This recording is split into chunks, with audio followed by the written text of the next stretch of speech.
Olá, gente!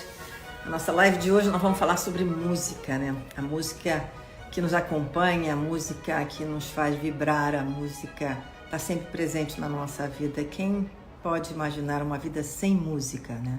Quem pode imaginar sem toques melodiosos ou mesmo uma música mais da rock da pesada, né? Bossa nova, jazz e a música clássica, que foi o começo de tudo. Se a gente não tivesse os clássicos, como é que a gente teria os modernos, não é mesmo? E hoje, no dia de São Sebastião do Rio de Janeiro, padroeiro da minha cidade, eu sou carioca do Rio de Janeiro, a gente tem que pensar também nas músicas que elevam o espírito, que a gente pede em oração, proteção para o Rio, para a nossa cidade, para o nosso estado e para o nosso Brasil. Nesse momento ainda tão difícil que nós estamos atravessando todos aqui com essa pandemia. E também quero dizer para vocês que hoje a gente viu na posse do presidente americano Joe Biden, da vice Kamala Harris, um momento histórico, né? Essa mudança, aliás, tudo que aconteceu no Capitólio, né? 25 mil soldados protegendo essa cerimônia tão diferente das demais, enfim, mas teve um momento que eu considero assim também, além dos discursos que foram importantíssimos, foi a Lady Gaga cantando o hino nacional, o hino americano.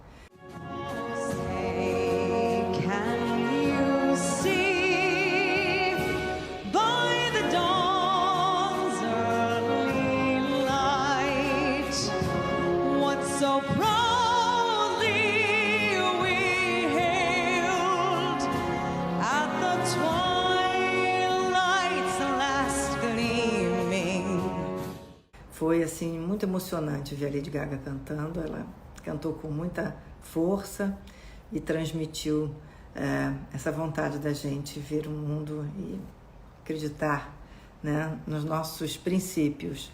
E acho que foi uma beleza a gente poder presenciar a Lady Gaga ali. Bom, hoje nós vamos falar sobre música clássica com o Rafael Fonseca. Ele é um estudioso de música clássica, ele tem um blog, um Instagram e um canal no YouTube chamado Guia dos Clássicos. Ele é um professor porque ele dá aula para muita gente, muita gente. Todo mundo fala, não, o Rafael, ele é maravilhoso, você tem que chamar para falar sobre música clássica. E eu sempre penso que a música nos acalma, a música nos eleva quando é uma música também de qualidade, né? E a clássica, então, a gente tem aquela história, né, que tem gente bota música clássica para criança dormir, em berçários, né? As pessoas com problemas, estão doentes, às vezes uma música clássica relaxante, outras músicas clássicas mais vibrantes. Mas a gente vai saber com ele por que a música clássica pode realmente acalmar o nosso espírito, apaziguar a nossa alma. Ele tem alguns dados interessantíssimos. Vamos ver se ele já chegou. Tem muita gente aqui já entrando. Ah, a mãe do Rafael está aqui também. Que ótimo. Lúcia Bonfatti. A mãe do Rafael entrou. Oi, Rafael, tudo bem? Oi, Márcia, tudo bem? Prazer estar aqui falando de música clássica. Eu acho que a música, como eu falei, ela permeia a nossa vida em todos os momentos. E a música clássica, ela se manifesta e ela nas emoções se exprime em sentimentos, não tem letra, claro, né? Mas isso não faz a menor falta, porque os instrumentos são justamente a grande tônica, né? E eles é que transmitem numa sinfônica todas as emoções. Então, primeiramente, para você, por que a música clássica apazigua e harmoniza a nossa alma, que foi o título do nosso tema? Ô, Márcia, a gente tem que lembrar que a música, né, ela é uma arte muito especial, porque a música é vibração. Se a gente for, enfim, entrar numa coisa mais profunda, né, tudo é energia. Tudo é energia, às vezes, numa manifestação material, mais sólida, mas, enfim, todo o nosso universo é energia. E a música, primeiro, ela tem um diferencial com relação a muitas das outras artes, porque a música é uma arte que acontece no tempo. Né? Então, é uma arte do momento presente, é uma arte do agora. Porque a sinfonia que o Beethoven escreveu há 200 e tantos anos atrás, ela acontece de novo agora. E quando ela acontece de novo agora, ela pega emprestado a energia deste nosso momento.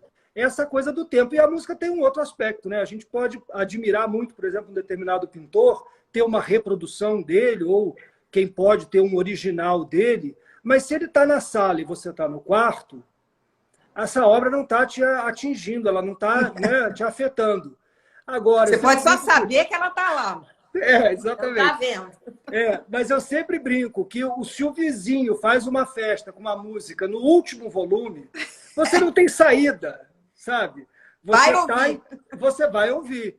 Então, isso é uma característica da música que é muito especial, porque essa energia invade você.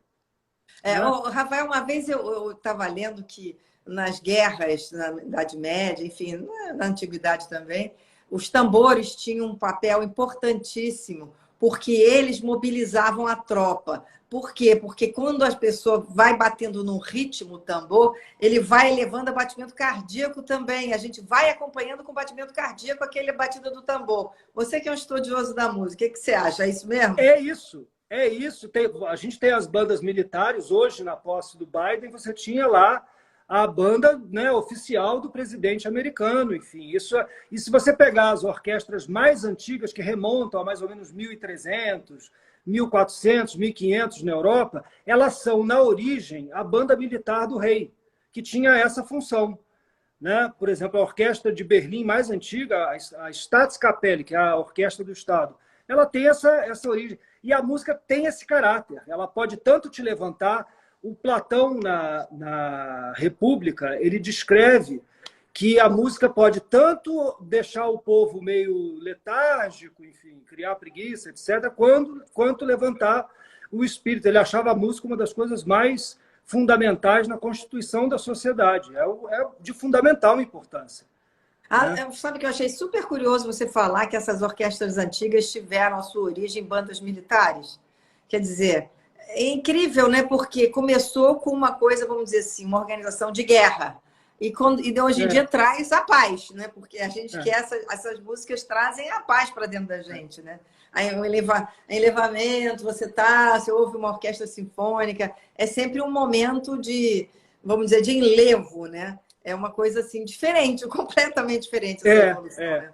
E é emoção pura, né? Porque ela te coloca em contato. Isso é o curioso. Às vezes uma canção que tem letra, ou mesmo uma ópera, né? Você sabe o que aquilo significa. Mas a obra musical que não tem esse texto evidente, ela mexe com as suas emoções. Eu já tive experiências aí nos cursos que eu dei, com as turmas com as quais eu trabalhava, muito curiosas, porque às vezes eu colocava um trecho e uma pessoa achava lindo, nossa, me deixou tão alegre, a outra achava tristíssimo. Porque acessa... E aí é mais do que eu estava dizendo. A música também puxa a sua experiência pessoal. Pois é, porque vai ter uma ressonância dentro de você, né, Rafael? Agora, Wagner é sempre aquela coisa bem forte, né?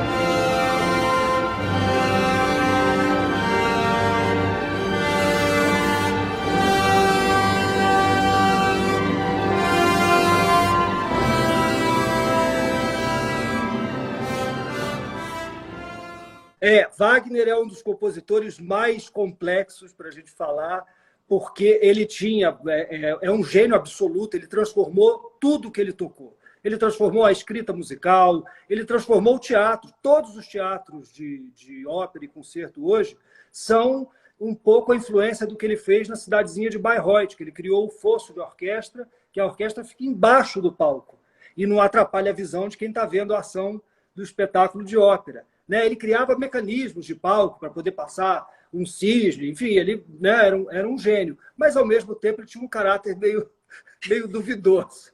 Né? A gente tem que separar a obra do autor. Sempre, do autor, né? Exatamente. E o engraçado, Márcia, é que assim, o Wagner é contemporâneo do processo de unificação da Alemanha. Então ele vai fazer parte, né, dessa constituição de um ideal do que é o povo alemão.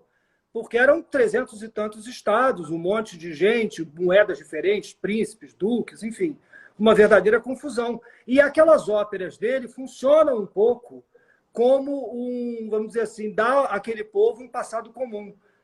E aí entra essa coisa, nenhuma das óperas, a não ser o Lohengrin, puxam de verdade uma coisa do povo germânico. É tudo, ó, é tudo lenda celta. O Tristão e Isolda, o Parsifal, ele toma emprestado, mas cria para aquele povo uma coisa de um passado glorioso, mágico, né? As Valquírias. É, exato. E aí é aquela música muito impertigada, porque, enfim, Nossa. vamos vencer, vamos...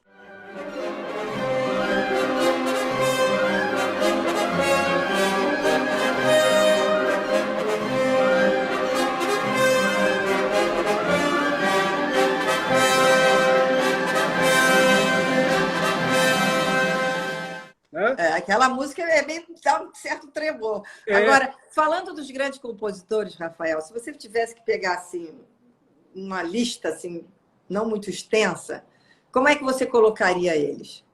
Olha, a gente pode começar por um compositor que nem é tão popular, mas que eu acho que tem uma importância fundamental, que é o Cláudio Monteverdi, que criou praticamente o que a gente conhece hoje como ópera, né? Já havia um movimento de se fazer espetáculos baseados no teatro grego, que eles estavam no pleno Renascimento, né, saindo do Renascimento, mas o Monteverdi consegue escrever uma ópera com tudo que ela precisa ter. E você tem no papel tudo para reproduzir aquilo de novo, porque antes as coisas vinham meio no improviso. Depois a gente tem um movimento do período barroco, que eu acho que figuras fundamentais. É o Vivaldi, na Itália, com uma música muito alegre, muito solar. Linda, em todos os casamentos você ouve Vivaldi, a entrada dos casamentos tem sempre Vivaldi. É perfeito. As exatamente. 4 estações, né? Tá sempre, não é isso?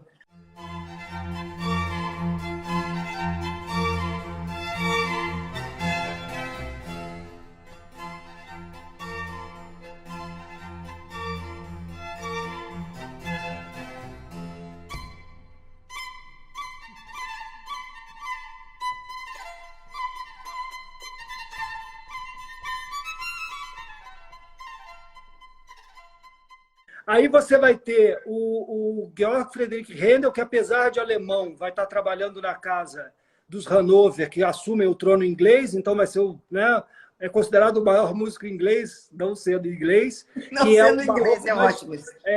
Que é um barroco mais aristocrático, para aquela nobreza. Os hinos de coroação, desde 1727, quando coroou Jorge II lá, são o principal, quando põe a coroa na cabeça do monarca. Händel. Händel. É o dele.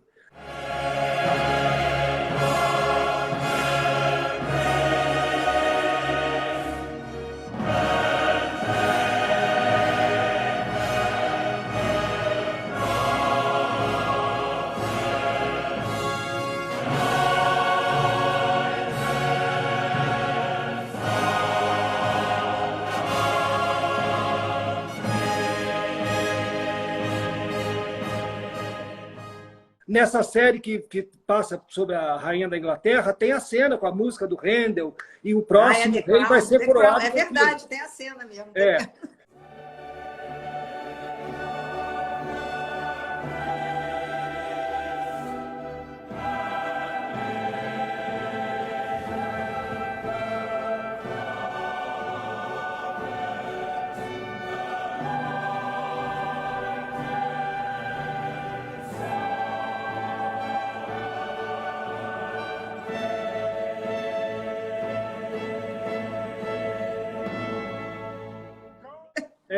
Então é esse barroco mais aristocrático, vamos dizer assim. E o outro, o barroco mais, enfim, o mais importante de todos é o Johann Sebastian Bach, que aí é o barroco religioso, é aquela música do protestantismo, aquela coisa, sabe, da fé. O Bach, enfim, tudo que ele escreve, mesmo sendo só instrumental, é em contato com Deus.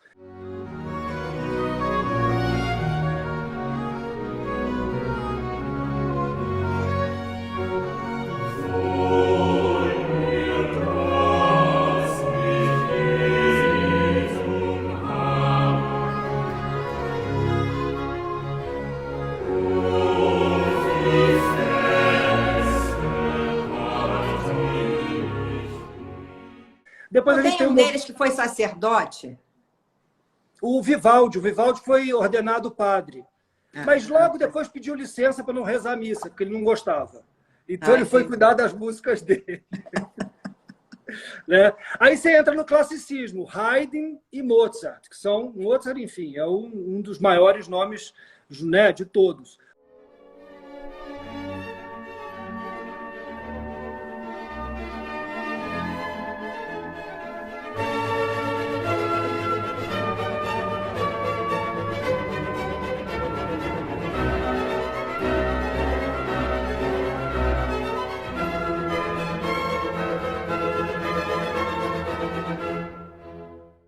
Haydn foi professor de Beethoven, que vai ser o próximo grande, né? Já na virada do século XVIII para o XIX.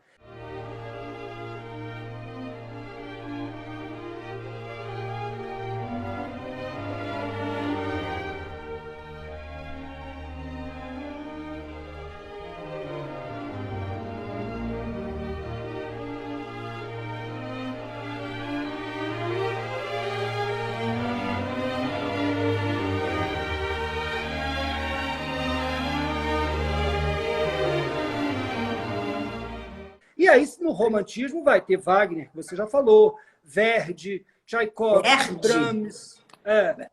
Verdi, Brahms, nossa! Pois tudo... enfim, aí, e você fecha o século XIX com Mahler, que é a descoberta do inconsciente pelo Freud, e aquilo está na música dele, é uma música que Tá mexe. na música dele, né? Tá. Coisa incrível. Você sabe, Márcia, eu fazia curso sobre vários compositores, vários assuntos e tal, e aí tinham aquelas pessoas fiéis, tinham a todos. Tem um aluno amigo, né, que dizia para mim assim, você vai fazer Mahler no mês que vem? Eu digo, vou, Gabriel. Eu não venho mais, eu volto depois.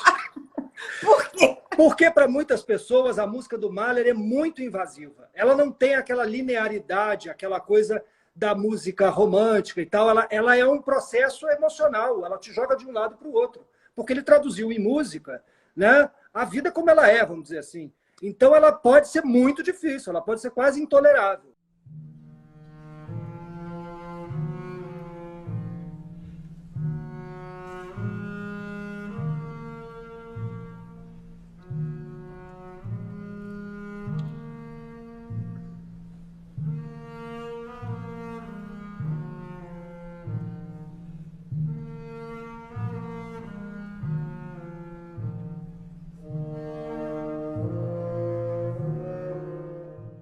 Como para muita gente. Mas tem também aquela coisa dos compositores dissonantes, daquela música dissonante. Que aí vai vir depois, é o início do século XX, que vai traduzir um pouco a energia das duas guerras, das mudanças do século XX.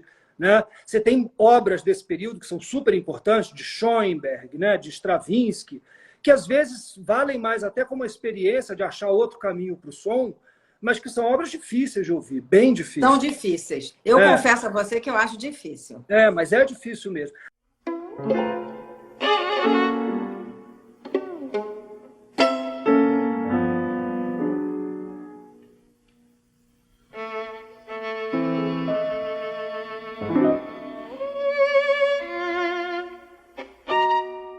Até porque, Márcia, tem uma coisa, a gente ainda está vivendo o século XX de alguma maneira. Nós somos produto dele. E falar das dores do nosso tempo é bem complicado, né? É bem difícil, né? Era difícil.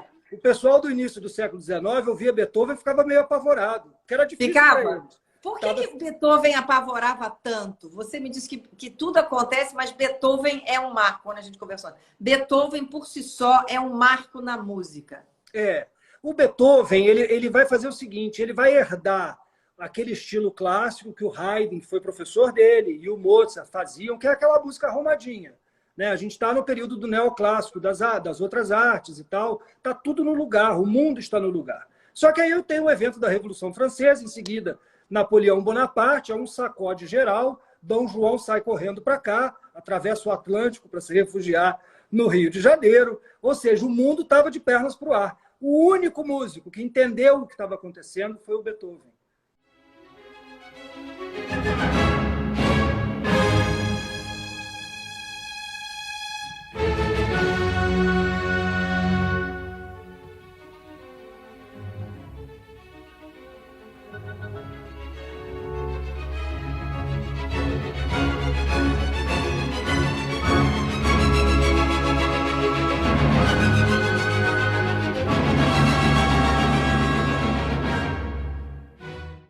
Né? Então, quando você tem tan-tan-tan-tan, que é um impacto... Tan-tan-tan-tan, esse um negócio susto, fica né? na cabeça de todo mundo, né?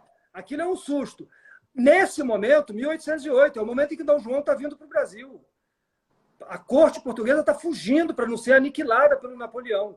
Quer dizer, é esse cenário. E ele traduz esse cenário. Não era intencional, ele não estava fazendo... Né? Mas ele, sem querer, fez a trilha sonora da época dele. Então, é uma música mais contundente, mais forte... E ele trouxe uma mensagem... Primeiro, ele coloca emoção na música. Porque até então a música era uma organização estética, muito bonita, tudo muito no lugar, mas ele traz com esses acordes fortes, com essa coisa mais contundente, ele traz emoção, né? E ele disse uma frase que eu acho genial, que é o que define um pouco a proposta dele. Ele disse: nem todo som precisa ser belo. Olha, que coisa interessante, hein? É Porque bem moderno isso dele. Tantantã não é bonito.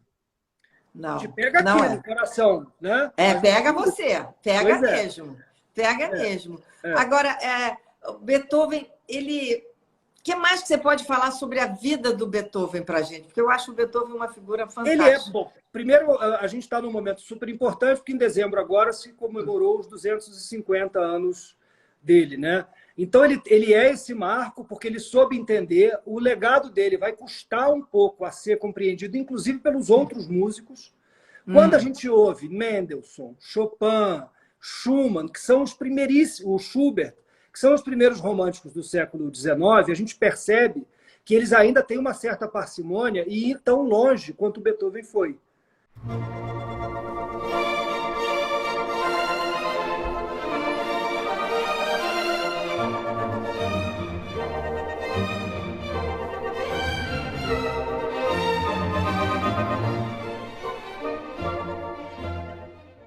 A geração que vai levar a coisa mais adiante, Brahms nasce depois da morte de Beethoven e é considerado o continuador do legado de Beethoven.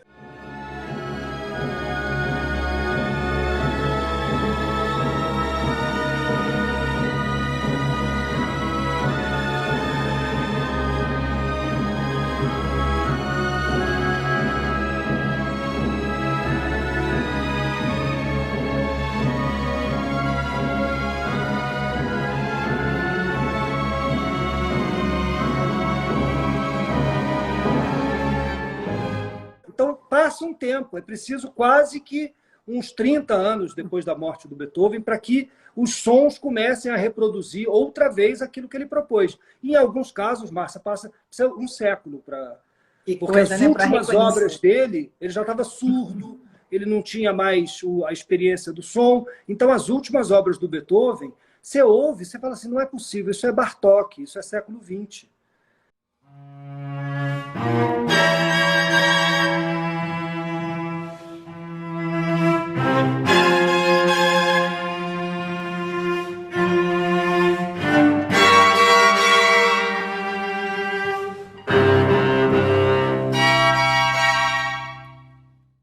Porque ele antecipa sons, sabe? Como é que uma pessoa sem audição compõe, né? Pois é, aí eu te pergunto, você é capaz de escrever um bilhete ou um e-mail agora sem necessariamente ter que dizer ele.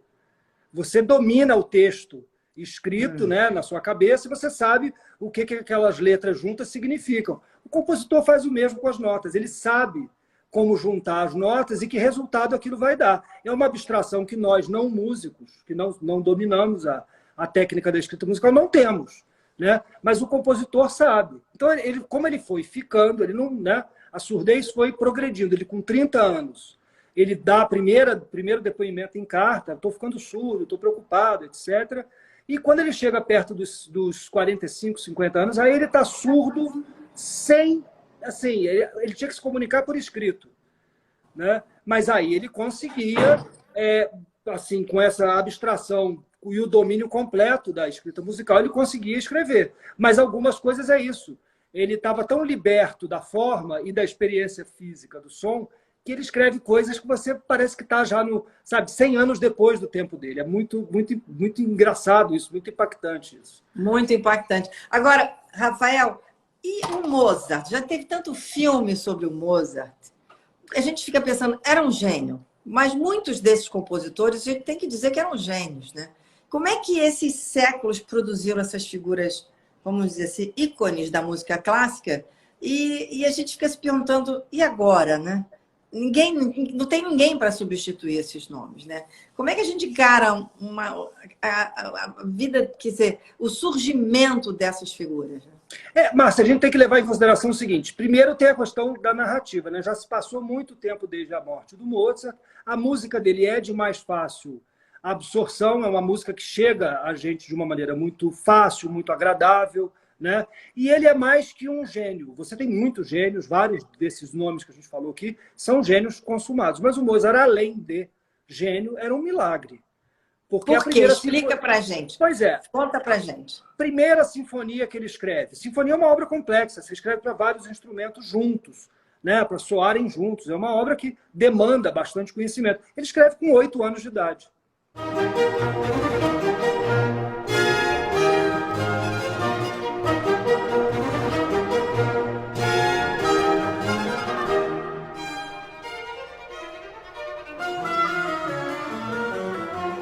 Como é que isso acontece, gente? Pois é, o pai era professor dele. Havia uma suspeita na época de que o pai escrevia as obras para parecer que era dele.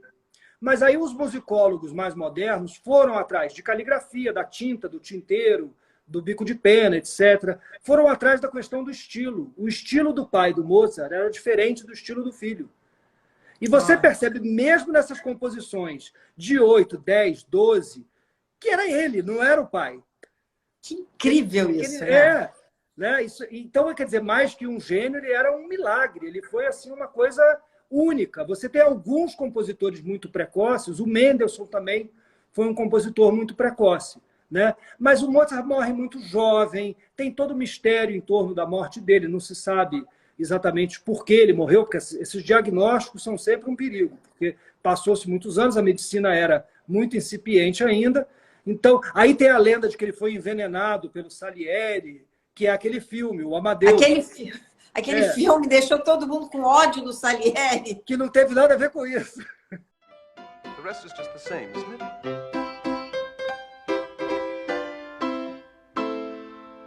It doesn't really work, does it? Did you try? Shouldn't it be a bit more? Or this? This? Yes. Better? What do you think?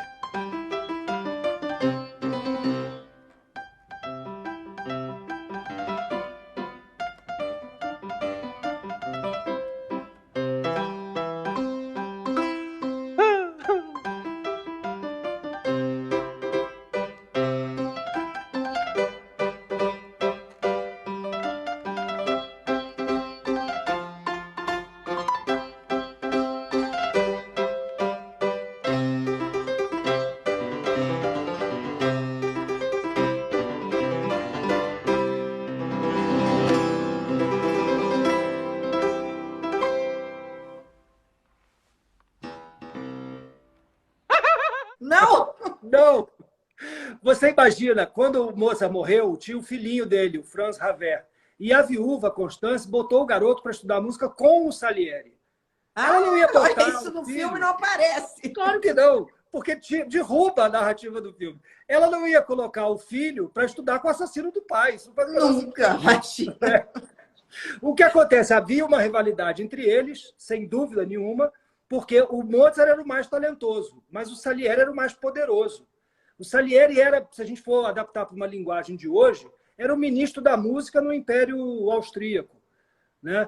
Então, ele era o homem mais importante do Império inteiro, né? Então, mas não tinha o talento do Mozart, havia rivalidade. O que aconteceu, que suscitou tanta dúvida, é porque o Mozart recebe uma encomenda para escrever um Requiem, que é a Missa dos Mortos.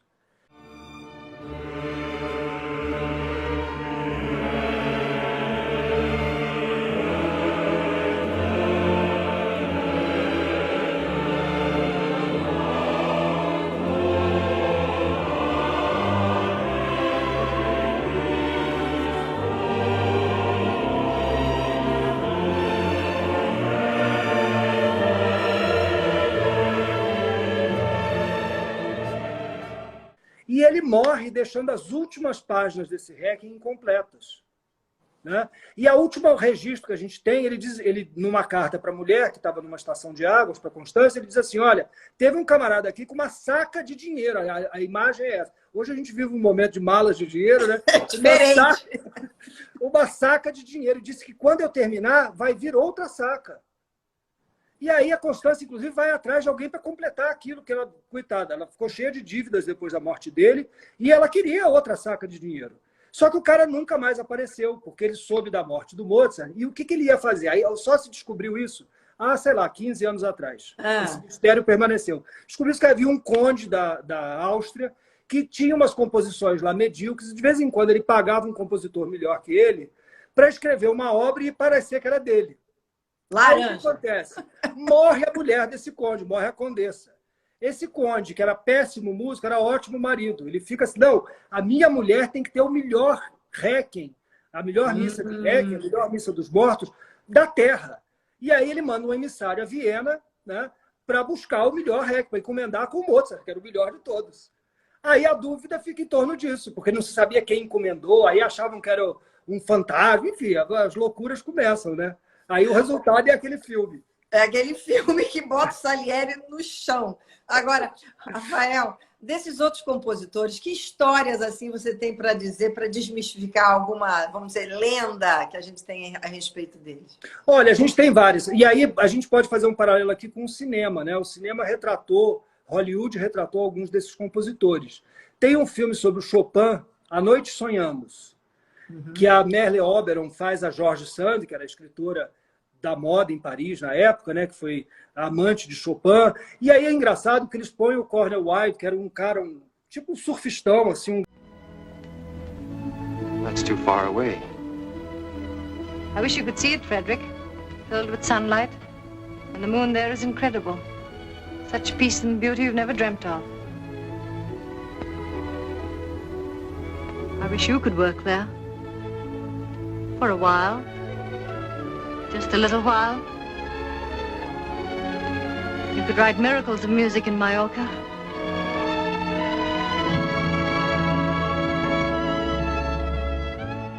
Gatão para fazer o Chopin, que era um cara franzino, absolutamente fragilizado, entendeu? Criando uma imagem completamente diferente dele. E o filme força um pouco a barra para fazer um Chopin herói, né? Um Chopin que brigava pela Polônia. Sim, ele até brigava, ele defendia, né, que a Polônia tinha que ser livre. Algumas obras dele, você sabe que tem essa conexão, mas o filme exagera muito nas tintas, né, da coisa. Então, o cinema muitas vezes contribui para coisas muito enganadas. Muito.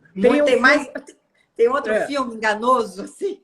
Tem muitos. Você tem o Copiando Beethoven, que saiu há uns 10 anos, que uma moça vai ser discípula do Beethoven. Aí, na estreia da Nona Sinfonia, ela sai no palco de um alçapão.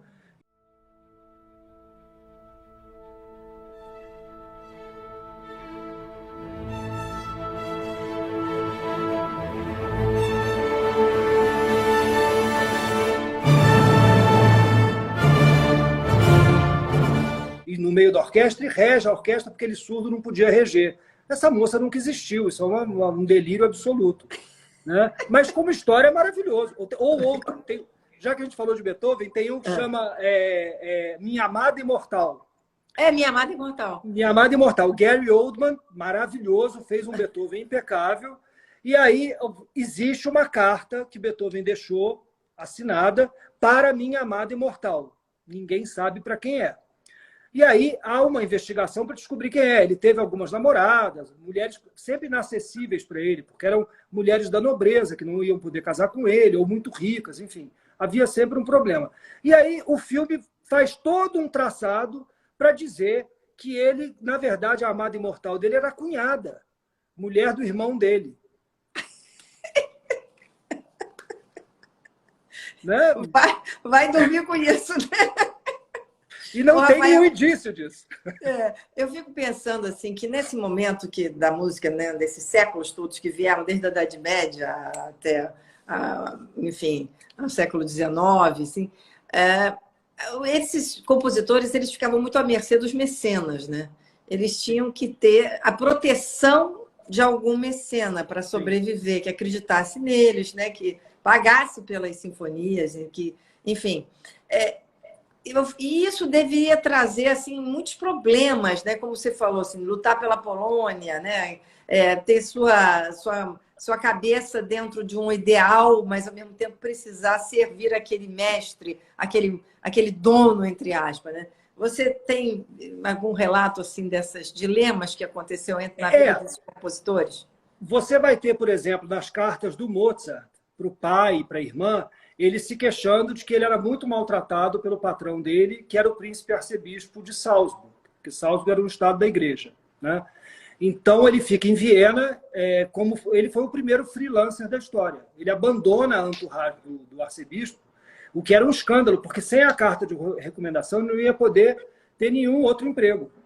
Mas ele fica em Viena para dar aula de piano para as moças da nobreza, para atender a encomenda de algumas óperas. E aí os nobres mais importantes, que gostavam mesmo de música, vão fazendo encomenda para estimular a produção dele e para que ele não fique na pior. Mas o tratamento, numa das cartas, ele diz, não, o arcebispo comeu um coelho com creme, não sei de que gosto tem isso, mas enfim. E aí eles me serviram a cabeça do coelho, sem creme. A queixa dele era essa. Que a cabeça não tinha o que comer, era osso, né? Então, ele fazia muitos relatos de uma maneira, né, era uma servidão quase. Eles tinham que... Né? Agora, o Beethoven abre uma porta, porque já é pós-Revolução Francesa, o Beethoven tinha que lidar com esses nobres, ele dava as dedicatórias. Você tem a sonata Waldstein, você tem os quartetos Razumovsky, é tudo nome de nobre que, ó, botou lá. Agora. Pois é. Mas vai acontecer uma mudança, Márcia, porque aí acontece o seguinte, a impressão de partituras, que era caríssima, quando ela surge mais ou menos em 1700, era muito caro.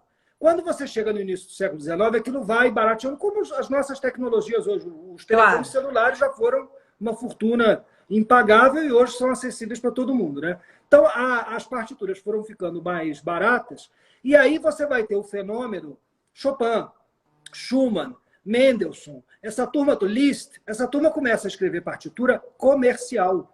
Por isso que, assim, você até Beethoven, que é a virada do 18 para o século XIX, você tem aquelas sonatas de 4 movimentos, uma música complexa, difícil e tal. Quando você chega em Chopin, é uma valsinha de 3 minutos, é um prelúdio de 1 minuto.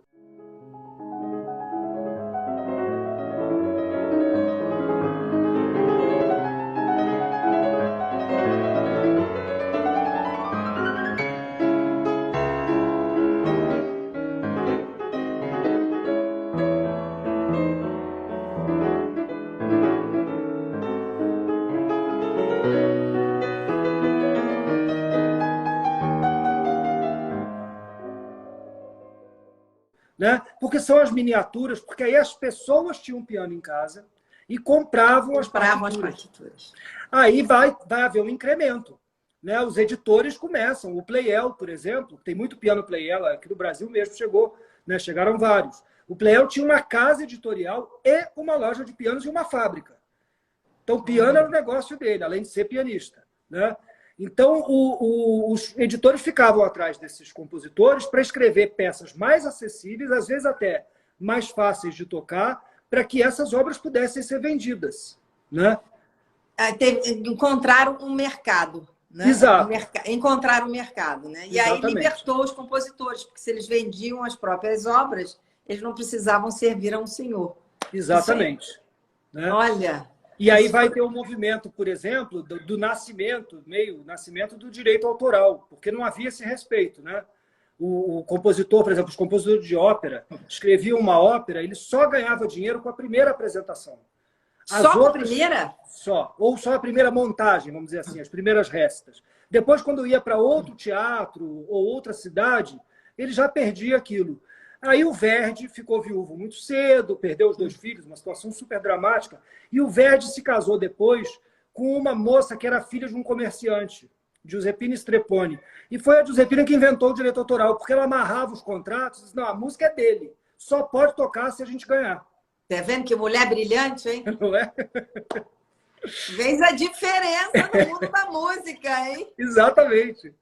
Como é o nome dela? Giuseppina Strepponi. Nossa, essa mulher é gênia.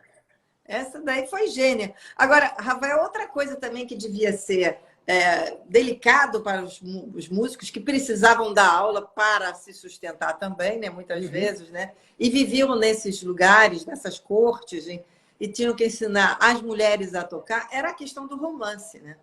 Devia ter muito problema de romance nesse momento aí entre eles, né? Você vai ter o Liszt, por exemplo. O Liszt era húngaro, mas viveu a vida inteira ali no Império, né, austríaco, ficou um tempo em Roma, em Paris e tal. E o Liszt, enfim, foi talvez um dos homens mais bonitos do século XIX. Né? Você tem imagens, porque aí você já pega a fotografia.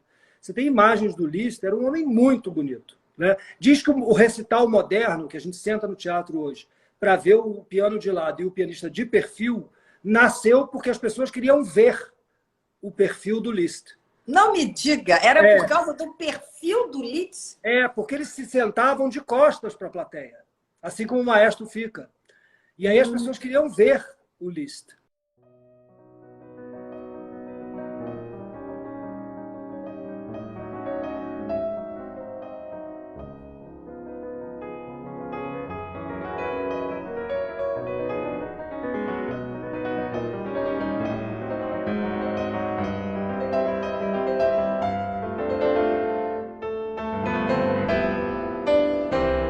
E o Liszt foi amante de uma condessa parisiense, depois ele tentou se casar com uma princesa, né, a Caroline Saint-Wittgenstein, que era da casa imperial russa. Foi um romance assim que ele ficou a vida inteira esperando, que tinha que ter a anulação do primeiro casamento dela com o príncipe russo lá. Aí depois eles tinham que ter uma autorização especial do Papa em Roma. Esse processo durou muitos anos, algumas décadas. Quando estava perto do Papa conceder a licença para eles se casarem, ela se encheu e foi embora. E ele virou abade e acabou no mosteiro, criando uma música... Acabou no mosteiro?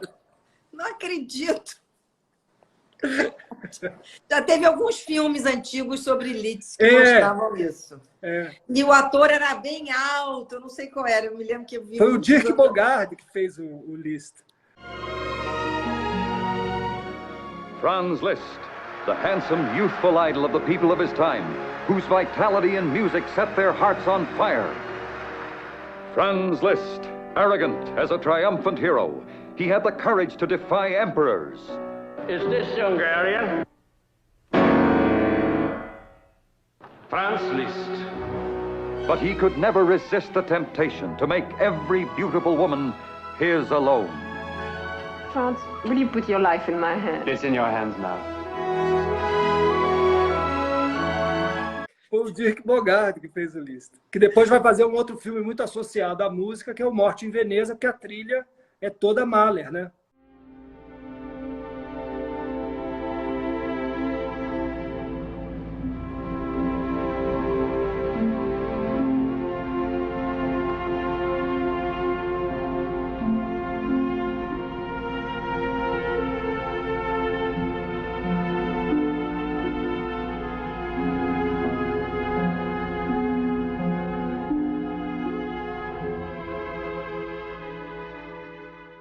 Malha. Agora, quando eu anunciei aqui a nossa live, teve uma das pessoas que me segue que pede para ele falar sobre o bolero de Ravel.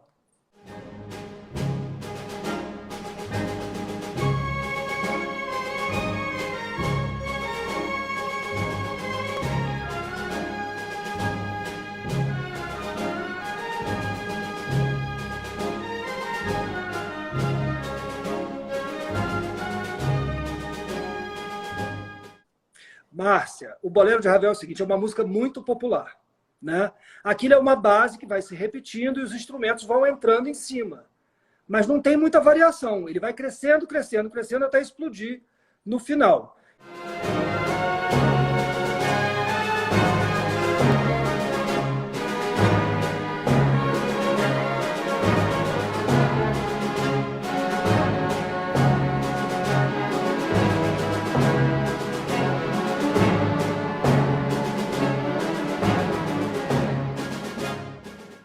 Eu não vou dizer nada, eu vou repetir a frase que o Ravel disse. Eu consegui fazer 17 minutos sem música. Sem música? Essa frase é do Ravel. É do Ravel? É do próprio. Ele detestava enfim, a fama que essa obra tinha, porque ele achava que era uma música... Ele tem muitas coisas. Daphnis e Cloé é uma das obras-primas do século XX. É uma obra de uma orquestração luxuriante, né? É belíssimo.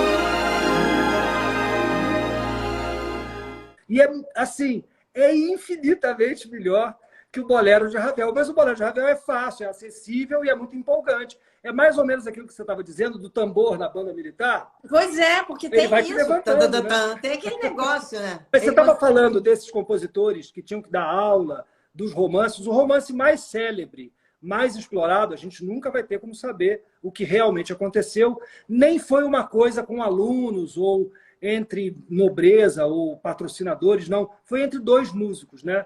A gente tem um jovem músico que sai de Hamburgo e vai para Düsseldorf bater na porta do Schumann para pedir para aprender a escrever música com ele. Esse jovem se chamava Johannes Brahms.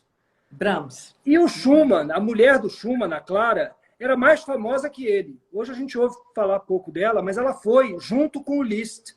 Eles eram os dois melhores pianistas da Europa no século XIX. Né? A Clara era uma pianista extraordinária. E o Brahms chega lá, eles oferecem um quarto para o Brahms em casa, para o Brahms ficar ali junto, para aprender música e tal.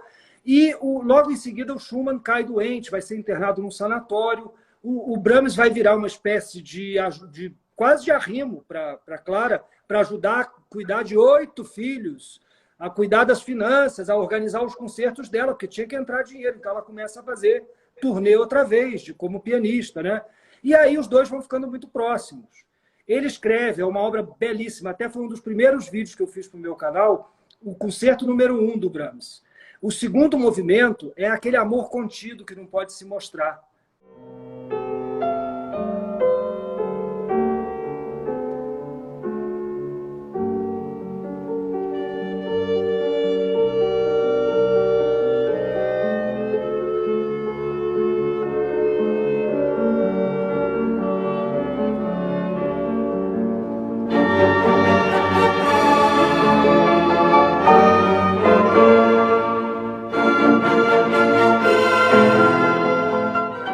Sabe? Dele por ela, que é a mulher do mestre, que estava totalmente absorta naquele drama, não ia dar a menor confiança para ele, né? E ele naquela drama de consciência, apaixonado por ela. Apaixonado por uma mulher com 8 filhos, hein? Exatamente. E depois que o Schumann morre, eles fazem uma turnê que ele acompanha ela para ajudar ela a resolver as coisas e tal. E quando eles estão em Lucerna, na Suíça, ele pede ela em casamento. E aí ela diz, olha, eu sou casada com a memória do meu marido, eu vou levar a música dele até o fim. E não se casa com ele. E ele era 9 anos mais jovem que ela. Apaixonado, hein? É. Isso aqui é amor mesmo, hein? Isso no século XIX, né? Agora não. Que não tinha essa moda, né? Exato. Agora, Rafael, essa questão da música que representa o amor também é muito importante na clássica, né? Na música clássica. Que outro exemplo assim de música clássica que represente o amor, a paixão, que você podia dar para a gente? Eu acho que o exemplo mais bonito é talvez a página mais conhecida desse compositor, que eu estava dizendo, é um compositor às vezes meio inacessível, que é o Mahler. Né? O Mahler, em 1902, escreve a sua 5ª Sinfonia. Ele estava no processo de casamento com a Alma Mahler, que é a mulher dele, Alma Schindler até então. Né? A Alma deve ter sido realmente uma mulher extraordinária, porque ela foi aluna de pintura do Klimt. O beijo do Klimt, dizem que uma das inspirações para o beijo é porque ela tinha dado o primeiro beijo dela nele. Né? Ela se casa com o Mahler. E na 5ª Sinfonia do Mahler tem uma página que é belíssima, que é o Adagietto, que é super conhecido. E é uma declaração de amor para ela.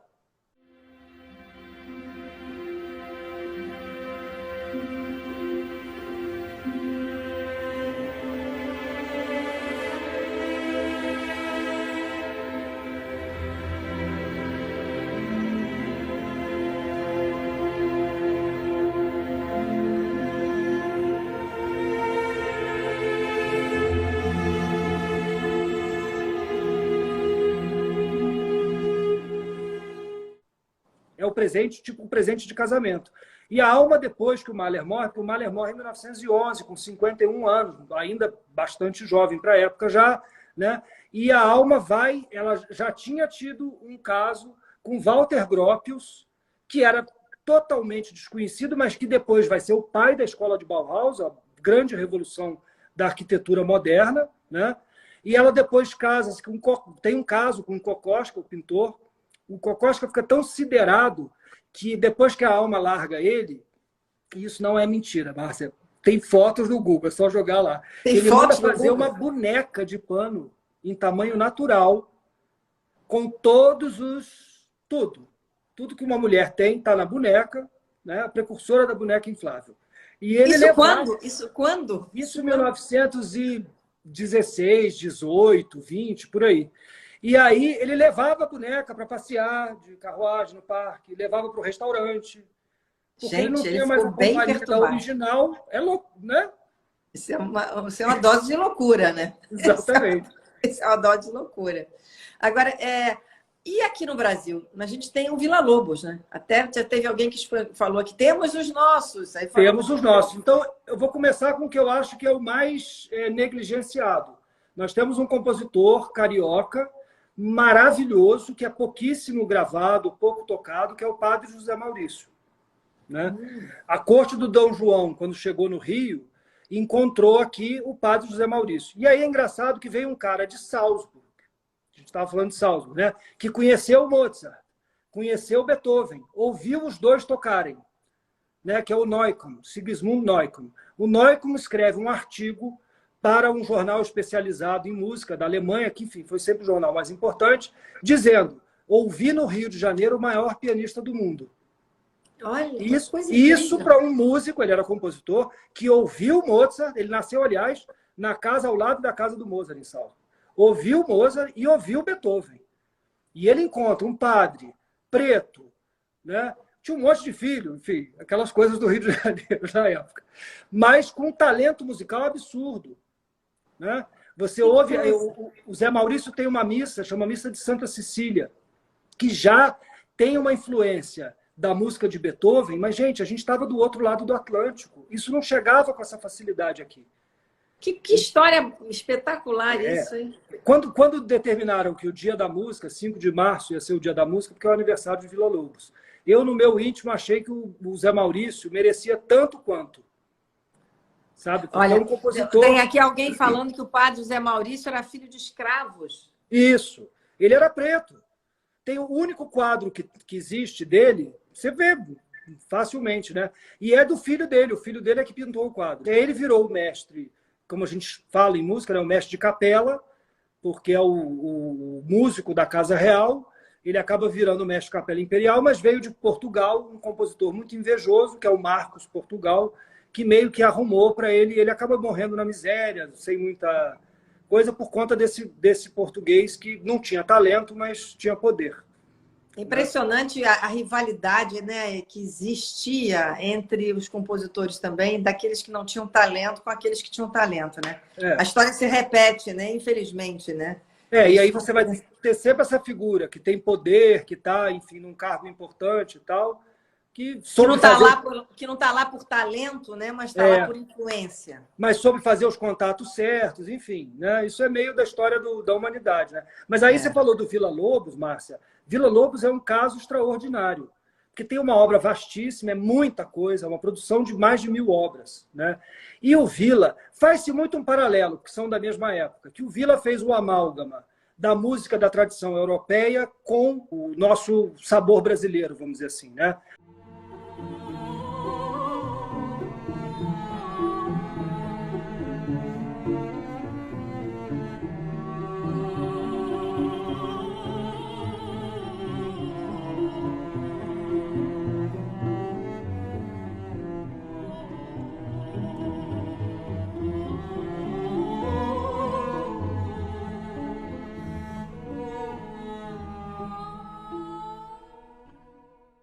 Ele joga com as duas coisas muito bem. E aí faz um paralelo com o Gershwin, que juntou a tradição europeia com o jazz. Você tem a Rhapsody in Blue, que é o melhor exemplo disso.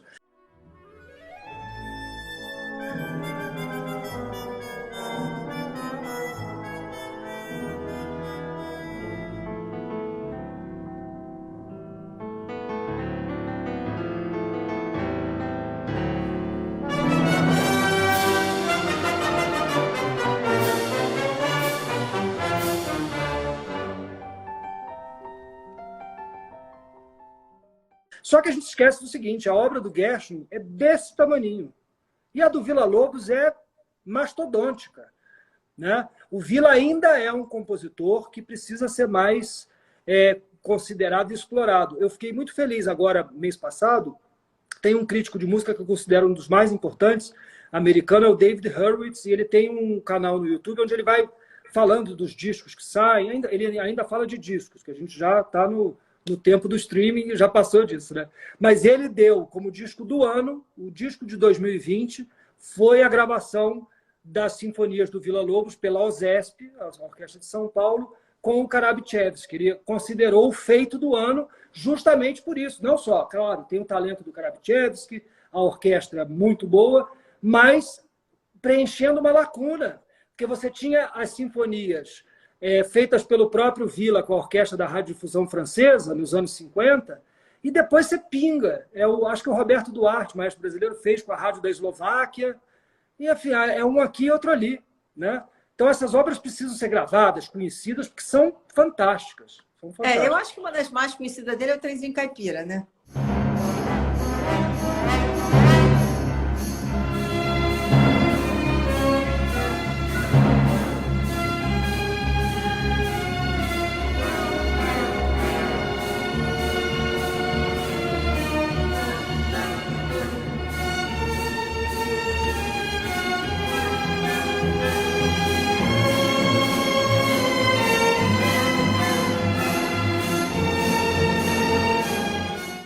Mas olha, eu acho que a gente precisa... Você tem uma maneira de falar sobre a música clássica e os compositores que envolve a pessoa, interessa, é muito atual e muito vivo. Parabéns, Rafael, porque Obrigado, eu acho que isso é uma coisa assim sua, né, que você criou, e eu sei que você tem esse canal, o Guia dos Clássicos, que as pessoas adoram. Eu tenho vários amigos que fazem aula com você e adoram suas aulas, e enfim... Parabéns aí por esse trabalho. A gente nota que você fala com muito amor por tudo isso, né? Você adora o que você faz, né? Sim, sem dúvida. Eu acho que é uma felicidade eu poder trabalhar com música. Eu sou um músico frustrado, porque eu cresci no interior, numa fazenda, não deu para estudar música e tal. E eu consegui chegar na música e fazer uma ponte entre as pessoas que querem ouvir a música, mas às vezes se distanciam porque eu já assisti, você lê textos às vezes é muito termo técnico, é muita complicação. E não é, o assunto é simples. É a verdade. gente pode simplificar, a gente pode aproximar. Agora, você começou a gostar de música clássica com o seu avô, é isso? Muito novinho. É? O meu avô era advogado aqui em Valença, eu estou morando aqui próximo agora, né, em Rio das Flores. E ele botava no fim de semana, super alto na sala, assim e tal, eu ficava pequenininho ali ouvindo, nossa... Que bonito! E ele conversava com você sobre música clássica? Muito. Ele era um cara muito especial, porque o meu avô era muito carismático, né? As pessoas babavam ouvindo as histórias dele. E ele tinha um humor muito especial também. Então, ele falava de uma maneira fácil e sempre com uma coisa meio engraçada e tal. E ele me contava aquelas histórias. Quando tocava a música, ele dizia, o Mozart estava viajando de uma cidade para outra, o Conde pediu uma sinfonia, ele fez em 2 dias. E aí eu comecei, e me dava, na época tinha da Abril Cultural, aqueles LPs grandes, com encadernado quase um livro, né, com as histórias. Ele falava, lê aí que eu vou te perguntar umas coisas, quase que tomando ponto, né, porque ele era professor também. E aí isso foi criando em mim uma coisa de facilitar o acesso a uma, sabe, a uma arte que é emoção pura, sentimento, mas pode ser tratado de uma maneira mais acessível. Sem falar, Márcia, nunca em palestra nenhuma minha, em curso nenhum meu, eu disse, isso é um Lá bemol. Ninguém sabe o que é Lá bemol, gente. Pianista pois sabe. É, porque se ficar muito técnico, sabe. né? Pessoa... Ninguém quer isso. Né? A pessoa quer saber, isso é do tempo do Napoleão. Já entendeu. Né? Napoleão, com aquela espada e tal. Pronto, você já entrou em uma coisa mais fácil de fazer o paralelo, a associação. Está dizendo aqui que você também é um ciclista agora. Em dezembro. Músico e ciclista, então também... O Instagram faz isso. Né? Eu, em dezembro, agora comprei uma bicicleta e aí fico rodando aqui. Essa região é muito bonita, tem estrada de terra para lugares lindos. Aí eu vou passeando de manhã. Acordo de madrugada e vou. É bom botar aqui um solzinho e vai de música clássica. Qual é a música boa para pedalar? Clássica? Todas. Eu acho que são todas. Né? Eu fiz uma playlist no Spotify para um priminho meu que precisou fazer uma cirurgia e tal, que é o efeito Mozart. Né? Porque a música do Mozart tem essa coisa de apaziguar e tal. Então são 12 horas de música. Olha! Se a pessoa procurar lá no Spotify, o efeito Mozart, com o meu nome depois, deve estar lá, aí você fica, são 99 faixas, eu escolhi só aquelas que o estudo do efeito Mozart diz que são assim, né? Quer dizer que o efeito Mozart faz bem, né? Vamos dizer, acalma. Faz. Existe um estudo sério, eles fizeram experiência, por exemplo, com fermento de pão. Como é que é isso? O pão cresce de uma maneira. Se você botar a música do Mozart, ele cresce muito mais. Interessante. Toda padaria devia ter Mozart. Devia ter. Né? Mas eu me lembro, quando eu era garoto e morava aqui na fazenda, tinha aqueles concursos de gado leiteiro e já tinha naquela época essa coisa, eles botavam no curral o Mozart para as vacas para elas darem mais leite. E davam. É mesmo? No curral? Incrível, Rafael. É uma coisa comprovada, porque é o que a gente abriu dizendo, né? Música é energia. E essa energia é uma energia que vai harmonizando, equalizando. Então, ela influi no teu corpo. Mas você tem uma experiência incrível, incrível, que no YouTube, se a pessoa procurar, isso tem. Eles pegam uma chapa de metal e jogam areia em cima e vêm com o arco do violino e passam na beirada da chapa. A vibração do som organiza a areia em mandalas. Que lindo isso! É fascinante. A primeira vez que eu vi isso, quando eu fui a primeira vez ao Museu da Música, em Viena, tem uma das salas essa experiência. Eles põem areia em cima de uma chapa de ferro e põem uma caixa de som e a trepidação vai fazendo a areia se organizar de maneira visualmente uma mandala, uma coisa, dependendo da nota musical, organiza de um jeito ou de outro, porque a música é isso, é essa vibração. Essa vibração que organiza, que harmoniza, que equaliza. Então tem essa função. Olha, a minha irmã Maritza de Orleans Bragança, que está vendo aqui, disse que já viu essa experiência, que é incrível. Aliás, é incrível mesmo. Aliás, ela fez o Labirinto da Música. Que eu conheço. Quem teve lá no Labirinto da Música? Eu tive lá no Anaetê, da Cristina Braga. É genial. É genial o Labirinto da Música. Ela faz a ressonância e a dissonância do som e da música. Gente, é uma viagem. Aliás, eu quero recomendar para todo mundo ir lá no Anaetê, ver o Labirinto da Música, da Maritza de Orleans Bragança, que é uma paisagista maravilhosa e que faz esse encontro da música com o paisagismo, né, com a natureza. Ela fez, Márcio, uma espécie de inhotim musical, né? É um lugar, o lugar é lindo, você está a céu aberto, aquela natureza especial, e as experiências que você tem ao passear ali por dentro são absolutamente mágicas, é muito bonito. Mas olha, Rafael, mais uma vez, obrigada. Parabéns aí pelo seu trabalho. Guia dos Clássicos, né? No YouTube, não é isso? No YouTube, No YouTube. Todo domingo tem um vídeo novo. Esse domingo é a Fantasia Coral do Beethoven. Vou falar sobre ela. Os assuntos vão variando, enfim. Vou colocando as coisas lá. Rafael, obrigada. Parabéns aí pela música, 250 anos de Beethoven e todas as outras mais, que a gente continue vivendo em harmonia. Com certeza, Márcia. Muito obrigado pelo espaço, viu? Obrigada a você. Um grande abraço. Outro. Gente, foi ótimo, né? Eu acho que vocês devem ter adorado. Eu adorei a nossa live. Super, assim, didática, clara, fácil de entender. E eu agradeço a todos vocês que estão aqui hoje. Uma boa noite para vocês e até sexta-feira.